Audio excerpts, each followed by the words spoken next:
Okay, I'd like to welcome everyone to the Spiny Dogfish Management Board. My name is Chris Batsavage. I have the honor of serving as chair. I'm from North Carolina. Start off by approval of the agenda. Is there any changes to the agenda, or can we approve that by consent? Okay, seeing no changes, it's approved. Next item is approval of proceedings from our August 2019 meeting. Is there any changes or modifications to those minutes? Seeing none, those are approved. Next up is public comment. Is there anyone from the public that would like to speak on issues that are not on the agenda today? We didn't have anybody sign up. No one signed up, so seeing no interest, moving right along. Next is consider Addendum 6 for final approval. With that, I'll hand it over to Kirby Roots-Murdy.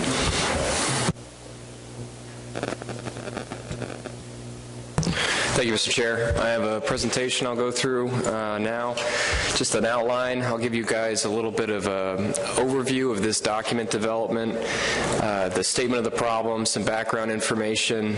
We'll go through the management options, and then the public comment summary, followed by the board action for you all to consider today. So, as you probably are all aware, at the ISFMP Policy Board in May, there was a motion to initiate a draft addendum to try to address transfers between the northern region to the state south of that. So New York through, New York through North Carolina currently can have state-by-state transfers. The northern region does not have the ability to take part in that, and so this addendum was initiated to address that. The board considered a draft version of the addendum in August for public comment. It was approved and went out for public comment between August and September. And today, you all will be taking final action on this document. So as mentioned, in terms of the statement of the problem, currently the FMP only allows quota transfers between states with an individual state quota. The regions cannot currently transfer quota. Full utilization of the coastwide quota may not be possible this year in 2019 due to quota transfer limitations without board action. The quota for this year has been reduced by approximately 46% in response to the 2018 stock assessment update. Some states may end up having to close their fishery early, while other states have quota that could be transferred, but due to this provision would not be able to do so.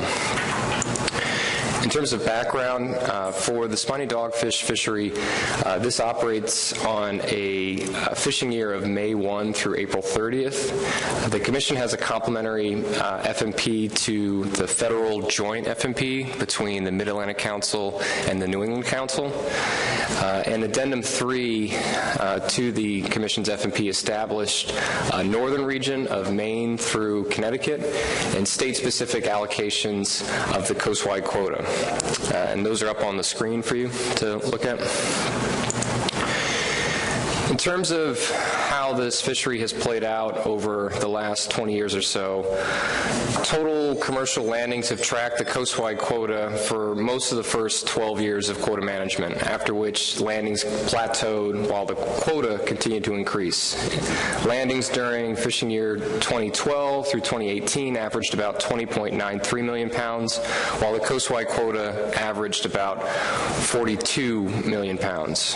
For fishing year 2019, which is what we're currently in, the coastwide quota has been reduced to 20.5 million pounds to avoid overfishing the stock amidst declining biomass based on the stock assessment update last year. Over the last 3 years, less than half of the cumulative coastwide quota has been landed, though similar landings in 2019 would achieve nearly 100% of the newly reduced quota level. So next I'm going to go through the management options. It's a little easy on this addendum because there's only two, and there is a scoping question that was also included regarding the federal trip limit. So the first, as you all are aware, is status quo. This would keep the FMP as is, so there would be no ability for the northern region to participate in the transfer of quota. Option 2 would allow all states and regions to participate in quota transferring. Basically how it would work is there would have to be mutual agreement for those states in the northern region and any future region to sign off on a transfer. What would happen is the administrative commissioner from each of those states would have to send an agreement or a written agreement to the commission stating their approval of the transfer, and the same transfer rules would apply that we have for our current transfer policy for the spiny dogfish fishery. Transfers don't permanently affect allocation, and quota management and accountability based on transfer adjusted quota would still be in place. So you are held to that year's quota as it's been adjusted. Any overages you still have to account for the following year. The other thing that this addendum, option 2, offers is that all transfers could occur up to 45 days after the fishing year ends, and that's to allow for the accounting of landings data maybe that came in after the fact that indicated that the state might have gone over their quota. State or region, excuse me. So those were the two management options.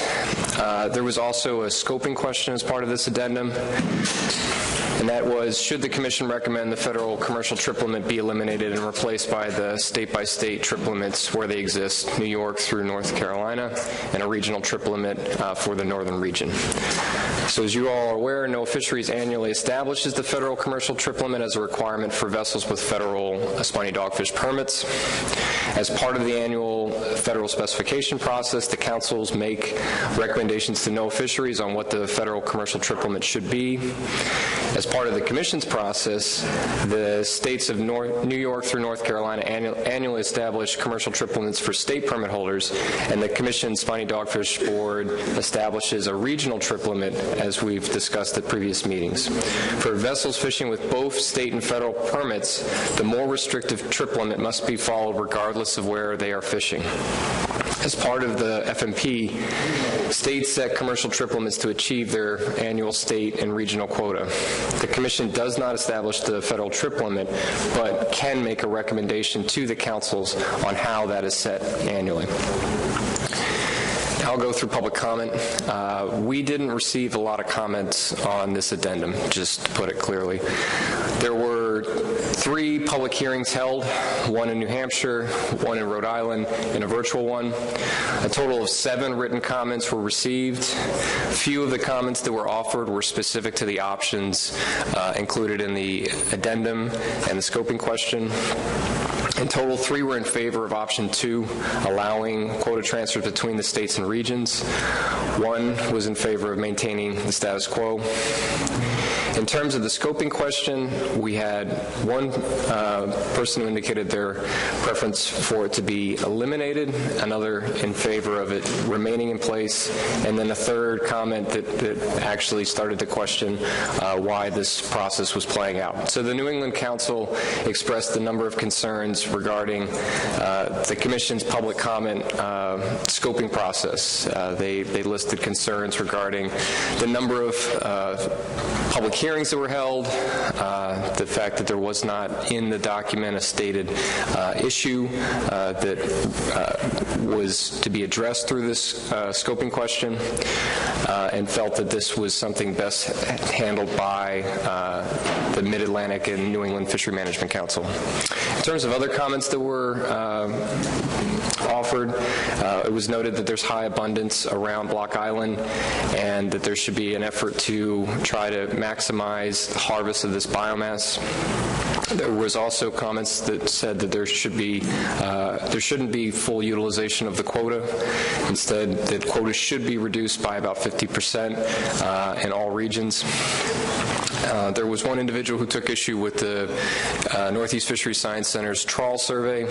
They indicated that it's missing much of the biomass based on the type of gear and how it's set. Additionally, that there should be import data regarding how much spiny dogfish is imported into the U.S. and expressed the need for spiny dogfish to be renamed to help with marketing, to help increase market demand for spiny dogfish domestically. And last, it was noted by one individual that the Commission is not currently complying with Article 1, Section 1 of the Commission's compact to prevent physical waste of the resource. So that's a summary of the public comments we received. In terms of board action today on this document, the board needs to select the management option, confirm the implementation date. I just want to note that the document does state that if approved, the measures would be effective immediately. So that's just something to keep in mind unless this board wants to change that. Consider approval of the document, and then separate as part of the scoping question, this board can consider whether or not to send a letter to the councils and NOAA fisheries regarding the federal trip limit. So with that, I will take any questions. Thank you. Thanks, Kirby. Any questions for Kirby on the addendum in this presentation?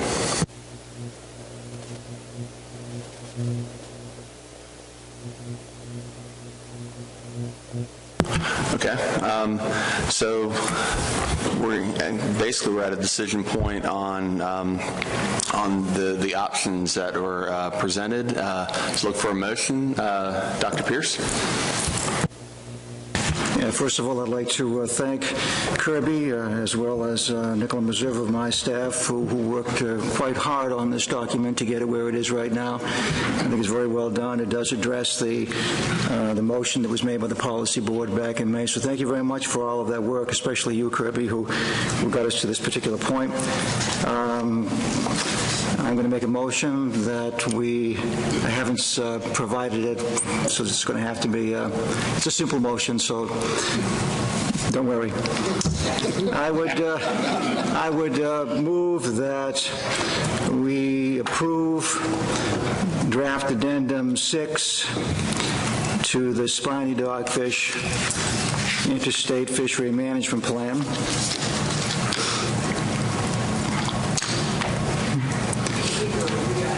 Okay.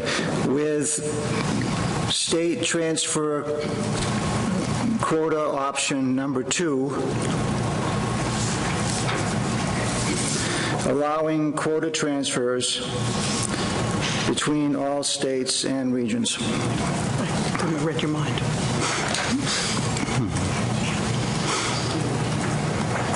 So say with option 2, allowing quota transfers between all states and regions.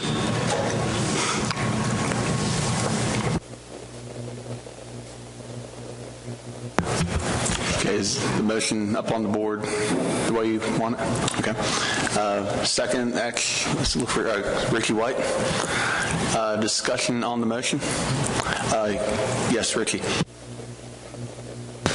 Thank you, Mr. Chair. I just wanted to have the honor of seconding Dr. Pierce's probably last motion in spiny dogfish, so thank you, David.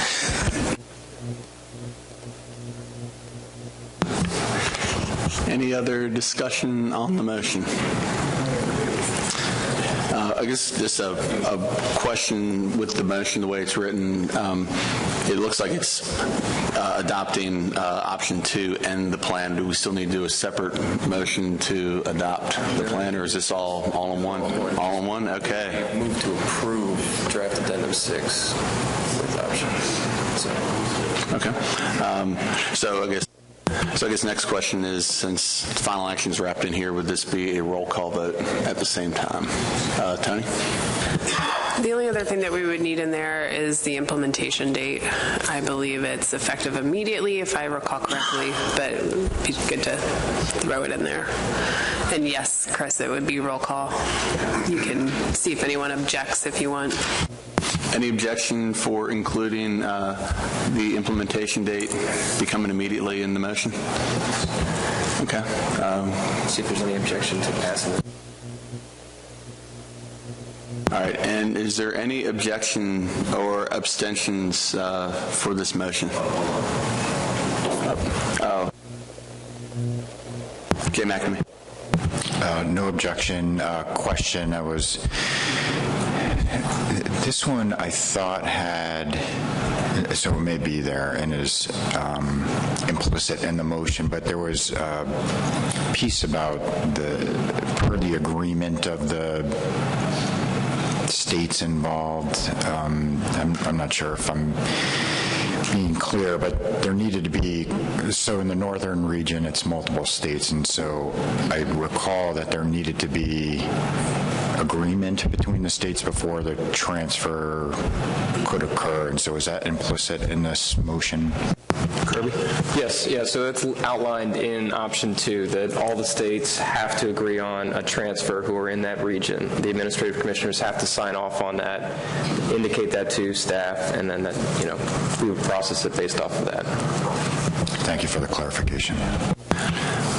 Okay, so if there are no objections, abstentions, or null votes, I think we can approve this motion by consent.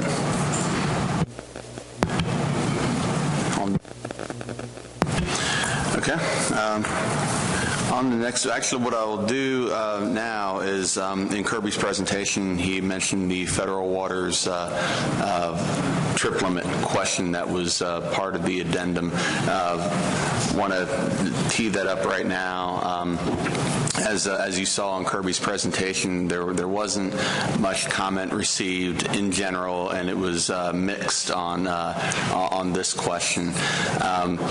Some of the things we heard about it is the marketing challenges appear to be the bigger issue at the moment when it comes to the fishery. And I also represent my agency on the Mid-Atlantic Fishery Management Council, and this time of year, the Mid-Atlantic Council goes through their priorities for 2020, and those will be finalized in December, but with discussion at the Executive Committee, it doesn't appear that the federal waters trip limit issue is among their list of priorities, and it probably won't rise to the top. I just wanted to at least make this board aware of that at the Mid-Atlantic Council level. So with that, I'll ask any board members on how they want to proceed regarding this topic.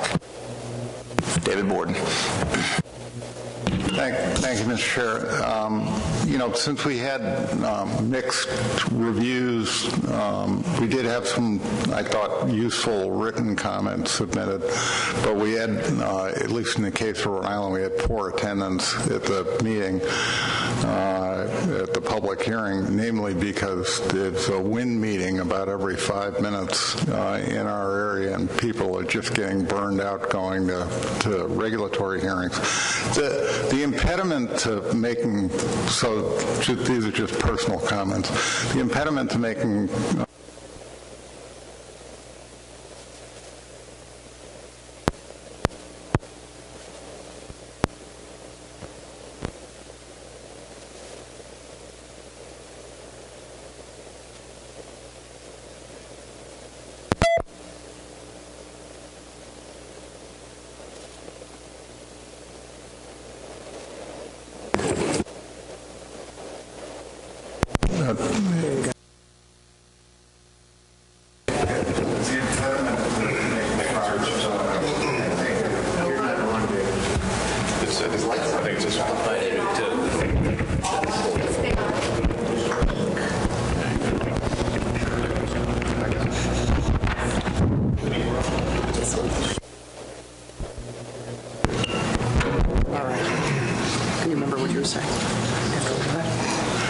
Could someone remind me of what my name is? Yeah. The impediment to making progress on this, I think, is us, the commission process. I mean, we have an advisory role in this. All we can do is advise both the service and the New England Council and Mid-Atlantic Council of our preferences on it. But we haven't had like a caucus among the states. I mean, we have states represented around the council that have spoken in favor of this. Rhode Island's spoken in favor of the concept. I think Maryland has done the same thing. There have been some positive comments even from some of the fishermen out of Chatham on the concept, in addition to some North Carolina fishermen. So what I would suggest is like a two-step process. I don't think we need to start an addendum or do anything like that. I think what we need is a dialogue, and to me the first step would be to, between now and the next meeting, arrange a conference call of the New England states and basically try to get the dialogue going among the New England states of is this a desirable thing to do, and how would you do it?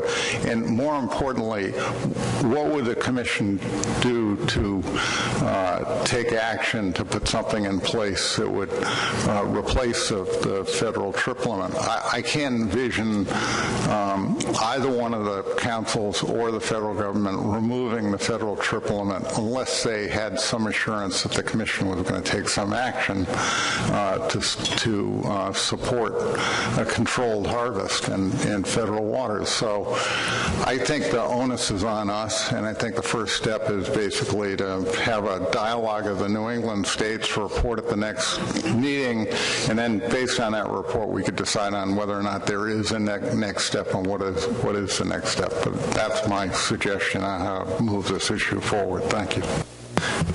Thanks, David. Just a question on that. Are you thinking of the commissioners from the New England states, or would you also include folks in the industry, such as the advisors for spiny dogfish in those states, too, for this conference call? Just trying to get an understanding of who will be involved as far as trying to get to what you're hoping. Well, I was just thinking of the state agencies themselves first, and then if they could flesh out at least a range of options, and I think they can broaden the discussion with the industry advisors. But right now we're kind of starting at ground zero on this. There isn't a proposal for a substitute set of regulations, and I think it would just benefit the states to get together and discuss it. And then if they can reach some kind of consensus, by all means, I think they should seek the input of the industry. I have no objections to the industry listening and participating in the conference call. It's simpler if you have 5 people talking instead of 20. Thank you. Okay. The other New England states. Yeah, thanks for the clarification. I'd like to hear from other folks, particularly some of the New England states, regarding David Borden's idea for continuing dialogue on the federal waters trip limit issue. Richie White. Thank you, Mr. Chair. I agree with David. I think we got to proceed with this, and I think that's a good starting point. Thanks, Richie. Is there any objection? Oh, David Pierce. No, I have no objection to that approach. I won't be around anyway, so the next director will embrace it, I'm sure. Okay, fair enough. So, Kirby, I guess this would be something that the commission would facilitate a conference call, and based on... You got Eric. Eric Reed. Yeah, sorry, Mr. Chairman. You can continue that conversation if you want. My question is just about what's the timing of this going to look like. So, there's a letter in our packet from Tom Neese of the New England Council.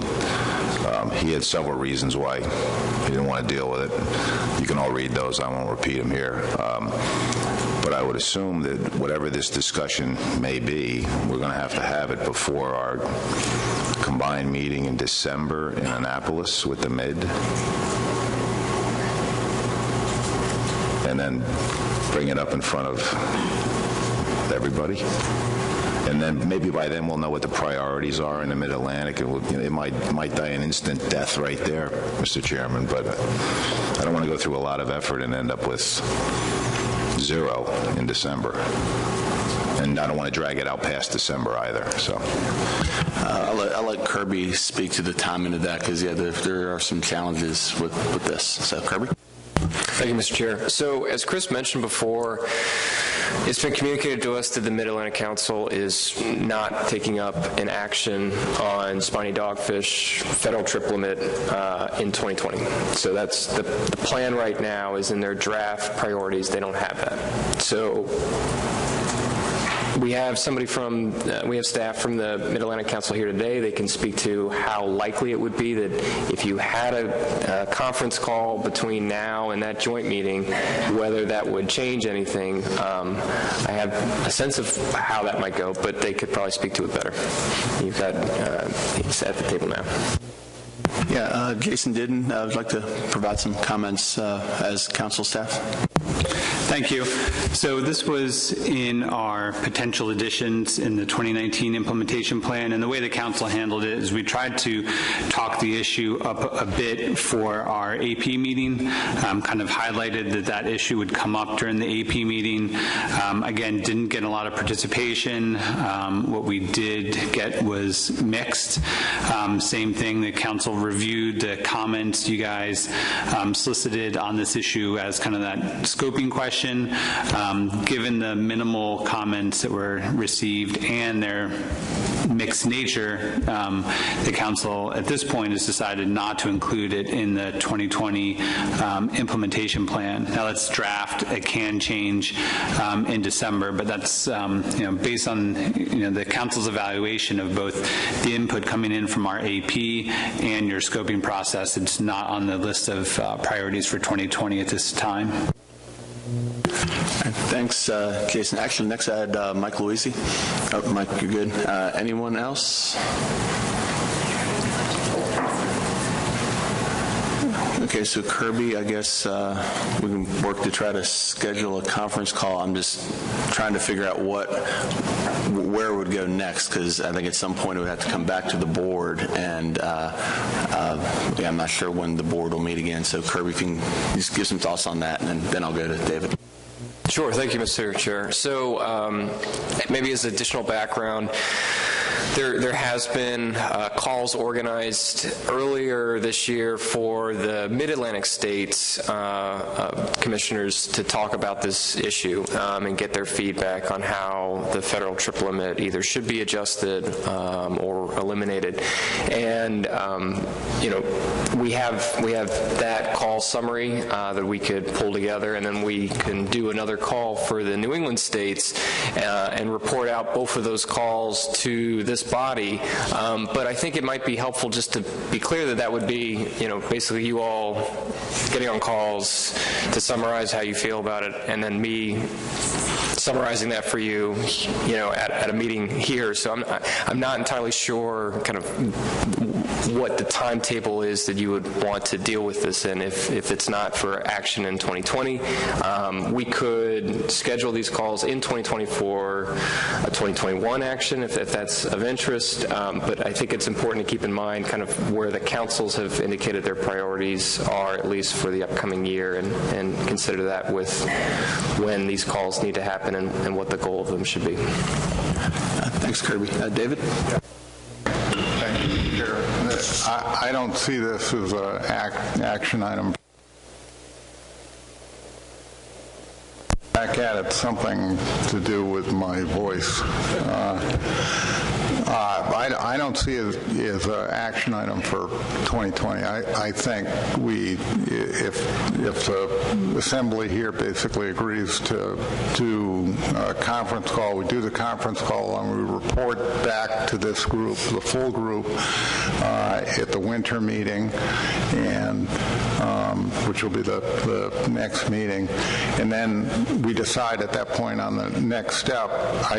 And to me, the logical next step would be to expand the dialogue with the Mid-Atlantic states. If the New England states come to some kind of agreement on it, then the next step would be to discuss it with a broader group here and see if the broader group is in agreement, and then we decide when to put it, when and how to submit a written recommendation to the councils on the issues. so that would put it on a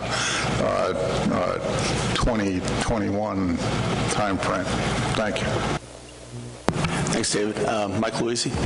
Thank you, Mr. Chairman. David, I'm glad you made your last point about bringing it back to the broader group and including the Mid-Atlantic states. You know, some would see that in Maryland we have a state waters trip limit of 10,000 pounds, which is larger than the federal waters limit, and some would say, well, then all of your fishermen would prefer perhaps having that higher trip limit in federal waters, and that's not necessarily always the case.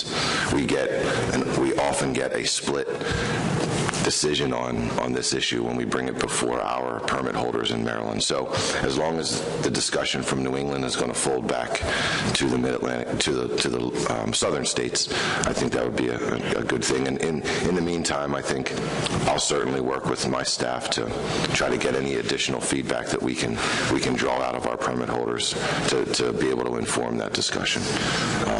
And if you'd like, just for consideration, Kirby and David, as the council chair, you know, I wouldn't mind participating as a silent partner in the conference call, just to keep my head wrapped around the discussion. Because again, if this comes before the council, you know, the more information that I can have at those meetings is helpful for me. Thanks. Jason Didden. Thanks, Mike. I'll go to Jason Didden, then David Pierce. Jason? Just one other thing to consider in terms of timing. Right now, multi-year specs are set through April of 2022. There's a benchmark assessment scheduled, I think, for review in early 2022. So the council, based on the results of that action, will be probably looking to do some kind of interim measure that is effective May 1, 2022, and then spinning up a specifications action to take in the results of that 2022 benchmark and then adjust specs for the remainder of 2022, and then going forward probably for several years. So 2022 is likely to have some kind of spiny dogfish action going on to set specs. So just in terms of timing of when things might be happening, I just thought I'd relay that. Thanks. Thanks, Jason. Appreciate that. David Pierce? Yeah, this board has discussed the trip limit aspect to the spiny dogfish in New England at previous meetings. Rhode Island has had a perspective that they shared with us, and it did not prevail at the time, if I recall correctly. So in preparation for whatever conference call is held, it would be useful to know what Rhode Island's end game is. In other words, what does Rhode Island attempt to achieve by doing away with the federal commercial trip limit?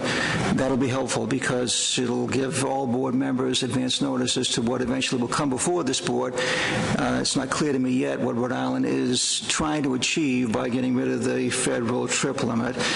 Perhaps Rhode Island will want a 10,000-pound trip limit as opposed to a lower Massachusetts trip limit, so it puts the states at a disadvantage in terms of competition for the quota. And we've discussed this issue already. It'll come up again, I'm sure.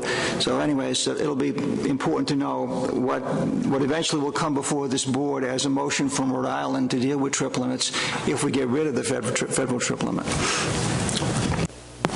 Okay, thanks, David. Any other comments on this? Kirby, so we got I guess a plan as far as having a conference call with the New England states where Mike Louisi would like to listen in as Mid-Atlantic Council Chair. I'll probably join the call too to listen in. And to report back in February, but I guess the question for Kirby or Tony is, were we planning on having a spiny dogfish board meeting at the winter meeting? We haven't planned out the winter board meeting yet, so we'll have a pretty full winter meeting, I'm pretty sure, with Menhaden assessments being released. Okay, so I guess it's possible we could shoehorn that in from a timing standpoint. I guess other considerations. Sorry. So I guess based on that, Tony, it's possible we could shoehorn in a board meeting at the February meeting, and it'll work out. Yeah. Okay. No, that's good. Anything else on the federal waters trip limit issue? I think we have a plan to keep this moving forward for now, and I guess we'll just be in touch as far as when to schedule a conference call. So, all right. If nothing else, we'll move on to the next item, which is review and revise, if necessary, the 2020-2021 Spiny Dogfish specifications. So I'll pass it over to Kirby again. Kirby? Thank you, Mr. Chair. This is a very quick presentation. Basically, the Mid-Atlantic Council met earlier this month to consider whether to modify any of the specifications for the 2020 fishing year. They decided not to take any action, so they're leaving the 3-year specifications that they approved last year in place. Today, if this board wants, you all could choose to modify the northern region trip limit for 2020. Keep in mind that you did specify it for 3 years last year, but it's at your prerogative if you wish to change that. So that would really be the one item if you all wish to take action today on. So I'll take any questions if you have any. Thanks. Thanks, Kirby. Any questions for Kirby? Okay, any interest in changing the northern region state waters trip limit? Okay, since there's no interest, I guess specifications will stand from our end. All right, thanks, that was easy. Next is consider approval of the 2019 FMP review and state compliance. And Kirby again on that one. Thank you, Mr. Chair. So I'll quickly go through the Spiny Dogfish FMP review and state compliance. Just an overview, I'll remind you all what the status of the stock is based on the 2018 stock assessment update, what the commercial quota and landings were, and then state compliance and de minimis requests. So based on that assessment update last year, female spawning stock biomass was estimated at 106,000 metric tons approximately in 2018. Again, that's a projected biomass. In 2017, the F rate on female biomass was estimated to be at 0.2 and has remained below the target level since 2005. In terms of the commercial quota and landings, as I talked about in the Addendum 6 presentation, the fishing year ran from May 1, 2018 to April 30th of this year. The quota was 38 million pounds. The trip limit was 6,000 pounds for the northern region states. And commercial landings in total were approximately 16.74 million pounds. That's about a 14% increase from fishing year 2017, and dead discards decreased by about 16%, down to 8.5 million pounds. Recreational landings and dead discards decreased, and landings were approximately 77,162 pounds, which is about a 73% decrease, and the dead discards were estimated to be about 1.6 million pounds, which is a 4% increase. In terms of state compliance and de minimis, the plan review team reviewed all state compliance reports. All regions and states harvested within their quota, and all states implemented the regulations consistent with the requirements of the FMP. New York and Delaware have both requested de minimis status. They harvested less than 1% of the total landings, and therefore they meet the requirements of de minimis for 2018. So with that, I'll take any questions. Thank you. Thanks, Kirby. Any questions for Kirby? Okay. So if we can get a motion to approve the FMP review and state compliance and de minimis requests. Anyone like to make motion by Senator Merriman? Get a second. Emerson Hasbrook. Any discussion on the motion? Any opposition to the motion or abstention? Stand up on the screen first. We'll get up on screen first.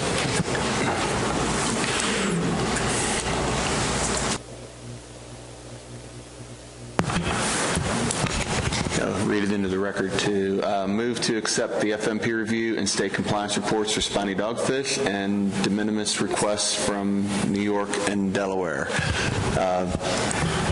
Any objections or abstentions to the motion? Okay, it's approved by consent. All right, the next item we could cover now or when we meet in February is to elect a vice chair. So I didn't know if anyone was interested in serving as vice chair. If not, we can cover that in February, I guess, but I'll open it up for now. They're too early in the morning to volunteer themselves. We'll do it in February. Yeah, we'll take care of it in February. Easy enough. Okay, any other business to come before the Spiny Dogfish Management Board? Okay, seeing none, we're adjourned. Thanks, everyone.